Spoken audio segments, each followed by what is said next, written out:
you all so much for joining us for episode 5, season 4 of our Revise and Resubmit podcast. I'm Dr. Kim Bissell, the Southern Progress Endowed Professor in Magazine Journalism and the Associate Dean for Research in the College of Communication and Information Sciences at the University of Alabama. And I'm Dr. Annalisa Bowen, an Assistant Professor in the Department of Communication Studies, also at the University of Alabama. And we both work in the Institute for Communication and Information Research, or the ICIR, at UA. So, Kim, when we think about communication as an academic discipline, one of the things that we've noticed from our guests, and this is going back like season 1 through now, I'm sure we've before, is that the theory, the practice, the research, it can all be applied in so many ways. And that's certainly one of the reasons I was attracted to the Master's in Communication Studies program at UA, and one of the reasons that I found myself back in the College of Communication and Information Sciences. You're exactly right. And when we think about our doctoral program and the alum from our doctoral program, it's been really interesting to see where our alums started, how they ended up in UA CNIS doctoral program, and then what they've been up to since then. Some have gone straight into academia, some have gone into the industry work, and, some take time to train for the Olympic trials. Okay, yes. So, right. Today's guest is so impressive for many reasons. And one is that she's a successful runner. And I don't mean like she won the local 5K last week. She also won the local 5K last week. But she's done Olympic trial training. Mm-hmm. That's a spoiler. We'll hear about it. But another reason that I think she's so impressive is that she's taken her education and her experience and she's shaping the future. And she's teaching and coaching middle and high school students. That's right. Today's guest is Dr. Andrea Wagner, who is the head track and cross country coach, as well as the director of communication at Cornerstone Christian School in San Antonio, Texas. She's teaching students about crafting their stories, using communication theory to help students with their personal brands, coaching. She's doing a lot. And so we were so excited to get to talk to her and share this episode with you today. We want to extend a very warm welcome to Dr. Andrea Wagner. Welcome to Revise and Resubmit.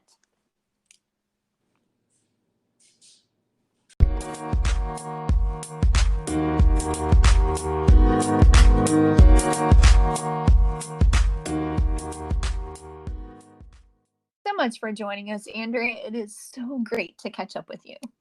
Thank you. I'm excited to be chatting with y'all. Awesome. So, Andrea, before we do kind of a deep dive into all the details about your path to the PhD and what you do now, I think it's important to note and for our listeners to hear kind of a fun, interesting fact about you. And I'm not sure if you would bring it up, but I feel like it's important to mention because it just demonstrates how fabulous you are. You ran in the Chicago Marathon not too long ago, and your finishing time qualified you to run in the Olympic trials. Your finishing time was 2:41:05. And let me just make sure everyone understands that we are talking about 26.2 miles at approximately a 6:19 pace. 26 miles over a 6-minute mile pace. So I have many, many, many questions about this, but here's what we all want to know. How did it feel crossing the finish line, knowing you had qualified to run in the Olympic trials?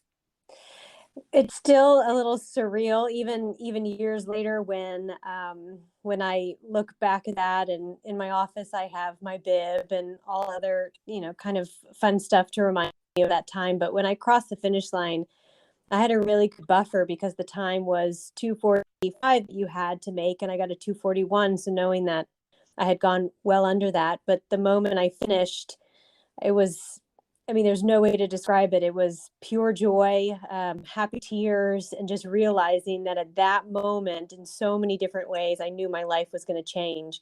And even to this day, I'm still very proud of myself for everything that I accomplished. Okay, that's a very good answer. And I also know you got a lot of press, and you were in a film. Was it with American Airlines? Is that United Airlines? Oh, United Airlines. Yeah. Okay. So much. Yeah, that's really cool. And I love that you said that you were proud of yourself. I think that like there's so many times that we don't give ourselves enough credit and like realize like, oh my gosh, I did a really cool thing and a good so yay. Very much so. Yeah. And then, and on top of that, I was teaching full time and I had two kids. And so just knowing that, I wasn't in school, 21 years old, had no worries in the world. I actually had a lot on my plate and still was able to accomplish that. So, and it was later in life. I qualified when I was 35, which is ancient and running age. So, so the fact that I was kind of against all odds in a way, I am very proud of myself, and I rarely say that. So, very cool. Okay, Andrea, let's shift gears just a little bit. We're going to learn a little bit more about you, and we'll do this little rapid fire section. So first, where are you from? I am from San Antonio, Texas. And when were you at the University of Alabama? 2004 to 2008. And where are you now? I am in San Antonio, Texas. Came back home. Okay, so we've heard a lot about the running that you did, and we know that you got a PhD from the University of Alabama. But what did the young Andrea think she would be doing when she grew up? I had no idea what I wanted to be when I grew up. Even when I was in school, I kind of joked with my parents, said that, they said, what do you want to do? And I'm like, I still don't know. And so they said, well, just keep going to school and maybe you'll realize it. And so it honestly wasn't until I got in the PhD program and I stepped foot in the classroom where I realized that being in the classroom was where I belonged. And I mean, when I was little, I would always line my teddy bears up in front of the chalkboard. And, looking back, I can see how that was a little bit of a, step to where I eventually ended up. But I kept going to school because I did not know what I wanted to do. But being in the classroom, it was almost instantaneous where I knew I loved. It was almost like performing and educating and mentoring all at the same time. And it was everything that I loved. So I'd have to say I didn't really know, but the moment I got into the classroom, it was like a light bulb went off and I said, this is definitely where I want to be. I love that. Yeah. And like, so how did you, was it a straight path to the PhD program? And you mentioned like you kept going to school to find out what you wanted to do. Were there stops along the way? Yeah. So, I mean, I was mostly kind of a straight track. So I went to Clemson undergrad, and when I was there, I was in the communications program and I had a minor in journalism. And so while I was there, I was writing, and I knew, I liked writing. I was also in the theater program at Clemson. So I was like, I know I'm really comfortable in front of people. So I think that, that's another step to, kind of being a teacher and being in front of people. And while I was there in my senior year, I was lucky enough to do some research with some professors that are now is at Alabama with y'all, but I did some research and I was, I liked that challenge of, kind of understanding the why in a lot of things. And so I still didn't know what I wanted to do. And so I then got my master's at Georgetown and was thinking I wanted to go into health communication or political communication. And so I got an internship at the Pentagon while I was there in the press room. And I quickly realized I did not want to be in politics. I did not want to do government relations. I mean, it was a little bit of a twofold. I just, the political side of communication is very ruthless, and I don't think I'm that type of person. But I also was there right during 9/11, and so it was definitely a bittersweet time to be thrown into everything and learning so much so quickly, but at the same time having so much pain and heartbreak. I think whether it was moving away from that because it was too hard for me, or moving away because I just didn't want to be there. I still don't know, but I quickly realized, okay, this is not the direction I want to go. So what else can I do? And so I took a little time off and worked, and then worked at a high school, and And so I really want to go back. I want more. I want to, I loved education, and there were so many things I felt like it was unanswered for me. So then that's when I found Alabama. And then it was from that moment, I kind of definitely fell in love with what I was doing. Right. So I have a follow-up. When you were working at the Pentagon, you were working as a communications specialist. Can you tell us a little bit more, and our listeners a little bit more, about like what that job might look like under normal circumstances and what it looked like for you during 9/11? Yeah, and it's two very different things. So I went into it, and it was supposed to be an internship, and so I thought I was going to just, a little bit of the gopher stuff, the typical stuff of run this here and go find me this and research this, and there was a lot of that. But because I started the internship just weeks after 9/11, so I was not there when it happened, but I lived a mile away, so it felt like I was there because I could hear it and I could smell it and you could see the smoke and everything. And then I started the internship just a few weeks after, and I was there for a year and a half. And so I did a lot of the typical gopher stuff and got lost about a million times in that building. But what was pretty amazing was because of the situation, I got to be almost like I was a full-time employee, a full-time information officer. So there would be days where I would have a full plate of research, and then that research turned into a press conference for Secretary Rumsfeld. Or there were days when somebody would be having to do a project, and they needed to man the phones for the Eastern Asian division of military affairs. And so I'd be answering questions, or there'd even be times where I would be running and fielding questions from, CNN and Fox News and MSNBC, where they'd be running across the hall asking questions, and I'd be the only one available to answer questions. And so I got an incredible amount of experience and education and all that. And also saw kind of, I don't want to say the dark side of it all, but I kind of saw the dark side of it all, and how, how you give information out and sometimes they only take part of it, and kind of pull my hair out a few times saying, that's not what I said, whatever it may be. But I mean, I think, it was very typical in the sense that it was a lot of research, a lot of, fielding phone calls. But it was just an added element of, I was treated like I was one of them, in the sense that I was given way more responsibility than probably a typical intern would get. I mean, I know that it's been over a decade. Not trying to age any of this, but it's been over a decade since you were at Alabama and then finishing your PhD. What has your career looked like since then? Can you tell us a little bit about what you've done over the last 13 years or so?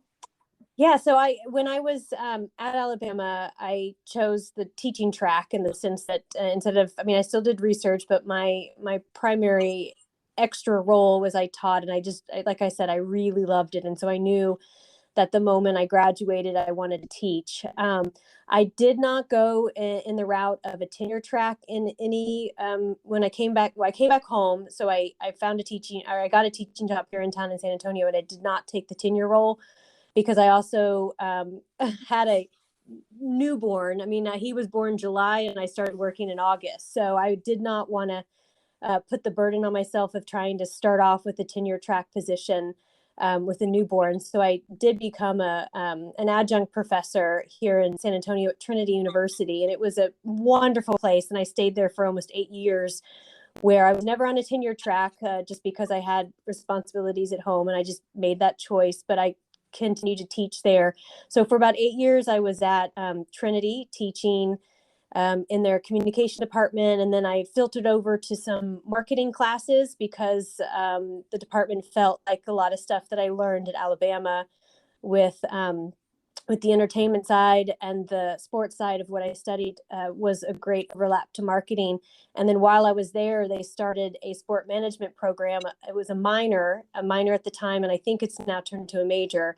And so I became one of, I think, 2 or 3 teachers over there that started teaching in the sport management program. And so that's where I was primarily housed. And then after that, I kind of needed a change of scenery, if you want to say that. And so I switched over and kind of went to another university called University of the Incarnate Word. And then when I qualified for the trials, I decided I was going to take some time off from teaching so that I could train. And then from there, I decided I wasn't really feeling like I wanted to go back into the classroom. Worked for a nonprofit for about 2 years, working with girls in running, and it's called Girls on Run. And I really enjoyed the programming side of stuff and putting a lot of what I taught and researched into practical application. And so once that ended, I kind of felt like I wanted to get back into the classroom in a way. And so now I'm currently at a high school, it's Cornerstone Christian Schools here in San Antonio. And I'm a coach here, and I also do all of the communications and marketing for the school. So it's, again, kind of back in the classroom in the sense that I have 42 middle schoolers and about 70 high school runners that I coach, but it is very much like teaching them and in the classroom, but just outside on the pavement. So how did the PhD program and kind of what you learned there, teaching and research and the experience there, and maybe the experience outside of the classroom, how has that shaped how you train, how you coach, and the side of communication that you also do for the school? Yeah, well, I mean, it is, I never thought that what I was teaching and researching and learning in a PhD program, how that could translate to what I'm doing. And it's every single day I'm using what I taught and I researched and I studied, which is pretty incredible to know. At my age, so many years and decades later, it truly is coming to a pinnacle where it all makes sense now. Where when I'm coaching, I mean, yes, I'm coaching and communicating and teaching these kids how to run, but it's turned into more of mentoring and marketing and branding these high school athletes, because the way that our world is working now, if you're a high level high school athlete, you could in some ways be equivalent to a college athlete in the sense of marketing yourself and creating a brand. And so I've been working very closely with some a handful of high school kids, trying to get them to work on their social media, work on, marketing videos that they can send to schools, trying to create literally a brand for themselves so that when schools are looking at them, the schools will understand not only what they do on the field or in gameplay, but who they are as a person, and sending that character that they are and they have through social media to these schools and to almost creating a fan base. But then also working with the school and understanding how the school can create stories and be a storyteller for not only what they're doing in the classroom, but what these athletes and what these games are what they mean to the kids. And so all the research that I did on, even the gender studies I did, understanding how, it's very different to market a boy than a girl. And it's still the case. But, understanding that storytelling that we all need and that we all love, and putting into practical use. So it's pretty incredible how I look back and I can now pinpoint a lot of stuff that I learned that I'm now implementing in real life. Kind of follow up on that. So you're training, coaching these kiddos, even high school kids are their kids, and have studied media effects. You're working with these students on their brand and on storytelling, knowing what you know kind of from a research perspective, working with kids, knowing what you know from an application perspective. Are the kids that you're working with, are they kind of seeing the academic side to telling a story and crafting a story, or are they just I got to tell my story? So how do you weave in the academia part of it. Right. Well, I'd say a little bit of both. I mean, you're right. I mean, they're 16, 17, 18. And a lot of them have very mature brains, but at the same time, they're still 16, 17, and 18. And they're very much like how, what is everybody going to think about me if I do this, or their perception, and that they want to, take 100 photos. And I'm like, I only need one photo, not 100, but they want to pick the perfect one. So I kind of, that's also a little humorous to me because, with Photoshop and everything that we learned, it's like, oh yes, let's use the filters like we always, that everyone does. But what I try to do is I try to put all of my big words, my research words into, things that they would understand. So, instead of talking about parasocial interaction and talking about fandom and social learning theory, all of those things, I'm translating that into, you want to connect with your fans, right? You want them to be able to know who you are. Okay, well, let's tell a story. Let's create a reel so that they know who you are, a day in the life of, whatever it may be. So I'm using those big ideas and then breaking it down into ways that they understand. And because of that, there's been an incredible amount of increased interaction and visibility for the school and for the athletics. And so, yes, I don't really get into the nitty gritty of all the specifics, but I definitely am implementing a lot of those research mentalities with the kids, but just in a very easy way of conveying to them. Well, and it sounds like I'm sorry, I did not mean to cut you off. That's what happens when you're recording in separate places. You can't point. You go, we go.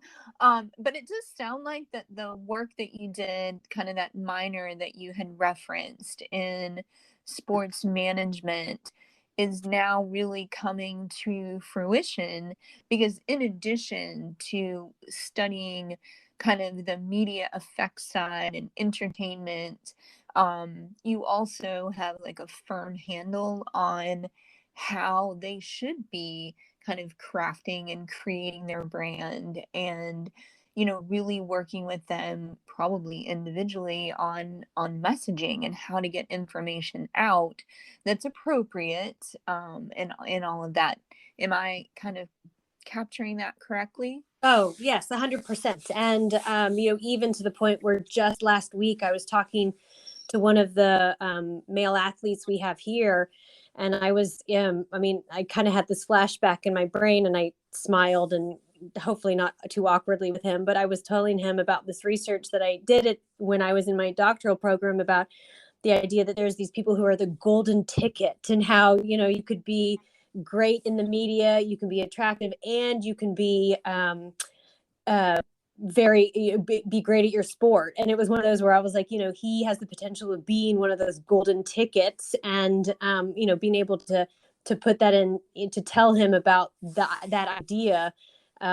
He and other athletes are implementing a lot of stuff that that I researched, never could be able to put my finger on, like a real life example other than stuff in Sports Illustrated and the Olympics and whatnot. And so seeing it in real life, it definitely is being captured here.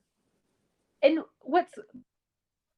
I think what about this is, a lot of these kids are going to go on to college probably, and they're going to hear those, fancy research words or the theory, and they're going to be like, oh, I know that. I've done and that education's cool. Oh, for sure. And it kind of in the similar way, but kind of in an opposite way. When I first got here, one of the things that I noticed was that there was no social media guidelines, there was no social media policy, and I was starting to notice that a lot of the athletes were not being monitored. And I don't want to say doing things wrong, but in some ways they were doing things wrong. And so I had a great talk with the athletic director, and I said, I'm just going to put my 2 cents out there, and they should not be doing this, or they should be doing this. And so within my first month that I got here, I created a social media policy for the department, to the point where, kind of on the flip side, these kids should not be doing some of the stuff that they were doing and putting songs with reels, because, or, the females presenting themselves in certain ways, because recruiters do see what your social media is all about, and they will make assumptions, and you will have a reputation based upon how you present yourself in the media. And so if these kids want to be respected as athletes, they also need to be respected as people, and whatever you present on social media,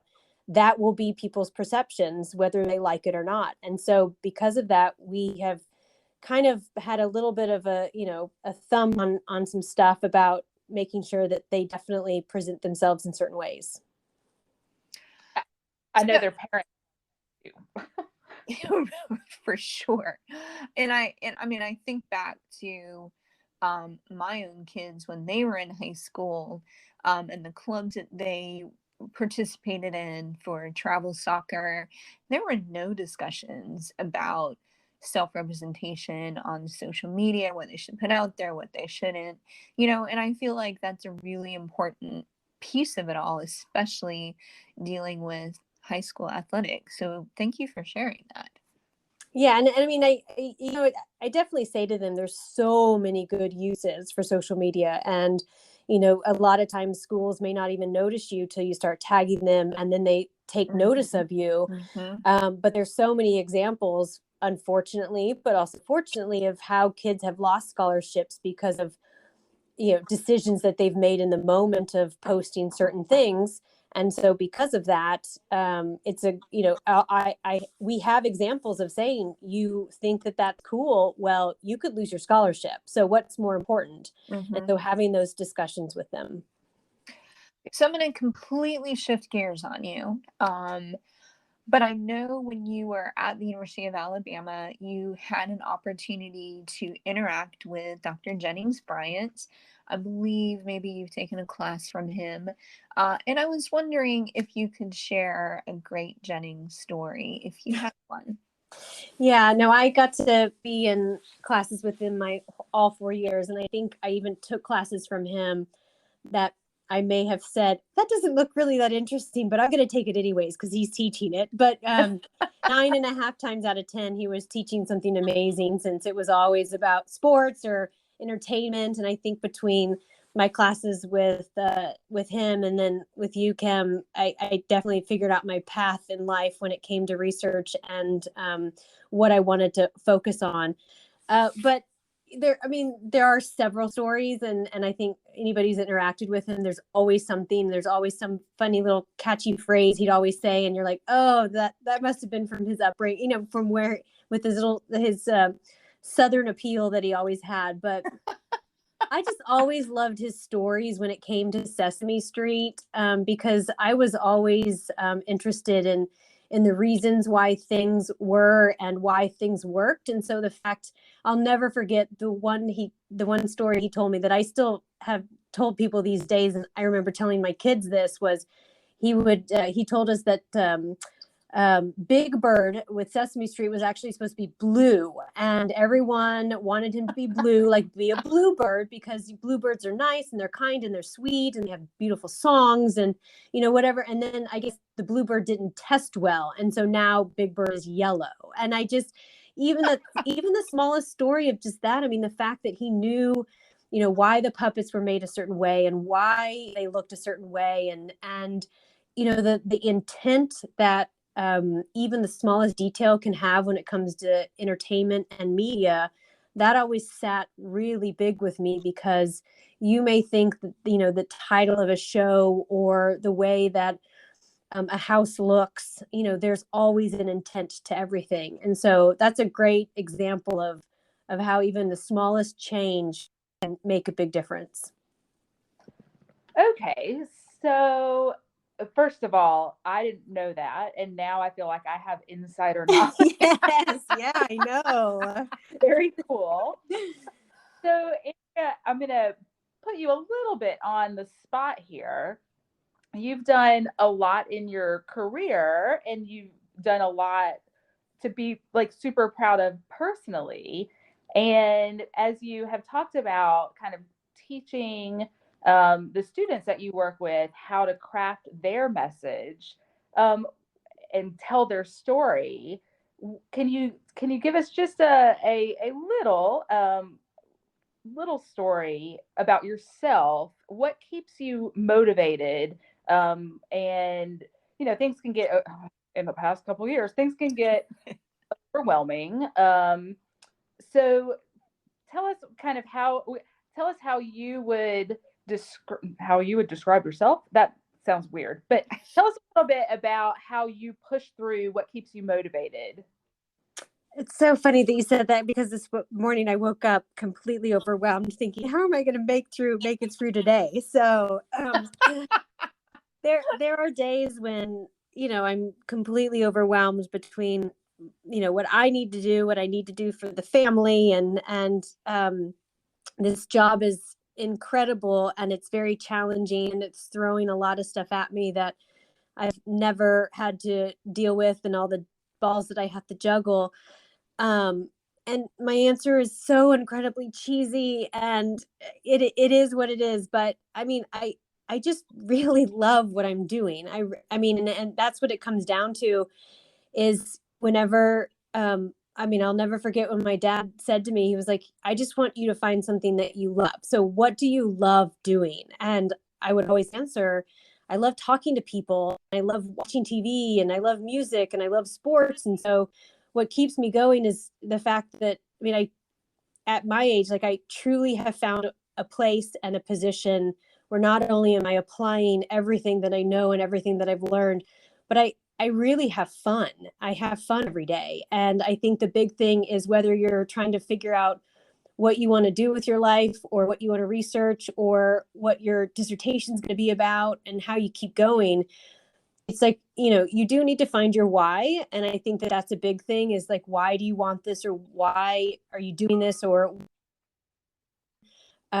but the big thing is just finding something that you really love. And there's that saying that if you love what you're doing, you're not really ever working a day in your life. And I think I have, like I said, I have finally found it, where I'm putting everything that I have ever experienced and learned into a place where I have kids that come in my office and cry about their body and their body image, and that they think this certain way. And I can apply all of my knowledge to that. And I have kids who say, I want this college to notice me. What do? I put all my knowledge into that. And so it's lots of different balls being juggled, but it's the first time I've ever felt like I've been able to put everything into practice, is because I really enjoy it. That's awesome.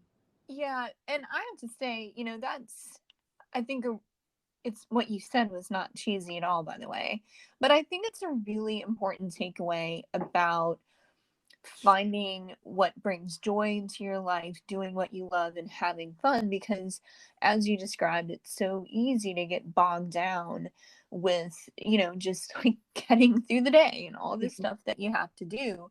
And especially over the last 2 years, it takes a toll on us. It takes a toll on everyone.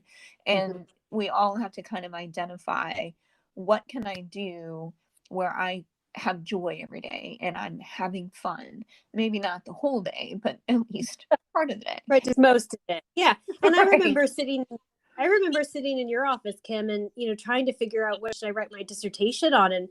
And you said in some way, like, well, what do you want to, what topic do you want to deal with for the next 2 years? If you had to do something every day for 2 years, you've got to pick something that you don't mind looking at for 2 years, and studying for 2 years, and writing and rewriting and rewriting. And so, I think that definitely applies to kind of your everyday. And the past 2 years have been extremely challenging, because we have 4 kids, and most of the time they were at home doing virtual.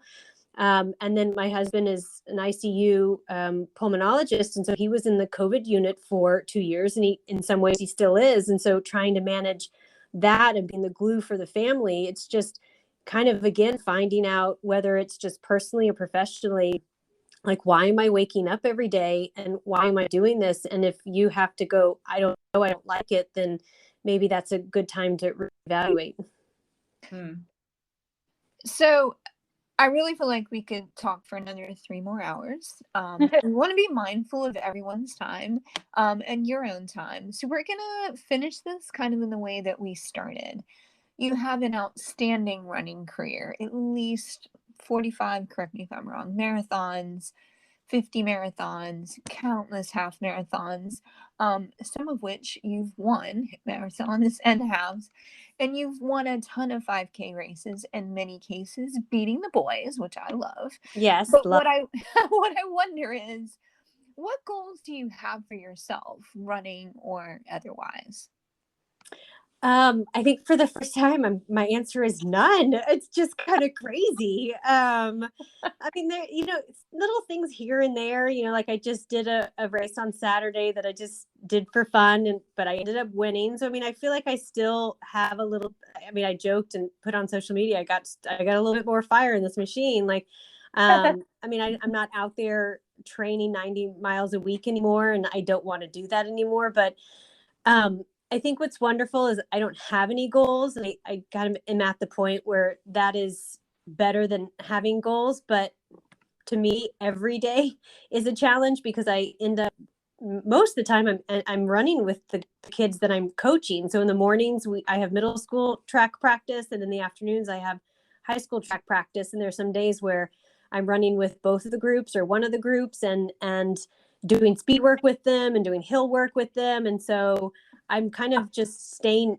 in shape so that I can keep up with them, and give them a little bit of my sweat equity, so that they know I'm just not standing there, but I'm actually doing the work with them. So that's what's keeping me young. That's what's keeping me that's my therapy, I guess. But my running right now is focused on kind of, I guess I'm turning the tables. I'm using that to get some goals and some championships and stuff for the kids that I coach now. I love that so much. Mm-hmm. Truly, this could go on for many, many hours, but just want to say we are so appreciative of your time, and we want to thank you for joining us on this podcast, Revise and Resubmit. And gosh, it's been great and so much fun. Andrea, thank you. Yeah, no, I appreciate it. And I definitely, if I could, I'd go back for another 4 years and do some more. So I'm really, it's wonderful to see the department is still trucking along and doing a lot of awesome stuff. So, but thank you for the opportunity. Oh, Thanks. Yeah.